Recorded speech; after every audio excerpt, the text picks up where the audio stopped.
Nagita Slavina pamerkan foto gemas bareng Rosa dan Rayanza. Harga kaos kaki adik Rafathar curi perhatian. Lahir dari orang tua pesohor seperti Raffi Ahmad dan Nagita Slavina, Rayanza Malik Ahmad senantiasa menjadi sorotan.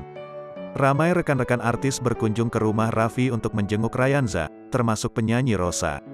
Rosa begitu antusias tiba di rumah Raffi dan Gigi. "Oh my god, Diva," sapa Raffi melihat Rosa yang meloncat-loncat kecil.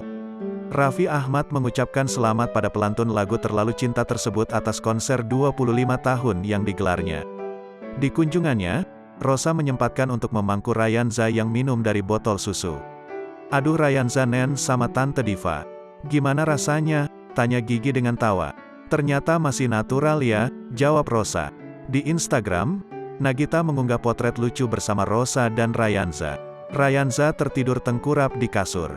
"Jangan di slide, sumpah super cute apalagi slide terakhir makasih @itsrosa910 sayang." Salah satu yang menjadi sorotan dari potret tersebut yaitu kaos kaki yang dikenakan Rayanza. Bayi yang belum genap berusia 2 bulan itu memakai kaos kaki hijau coklat.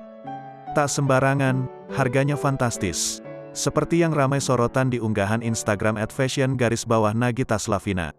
Adik Rafathar itu mengenakan kaos kaki dari brand Hermes dengan harga $240 atau setara dengan 3,4 juta rupiah.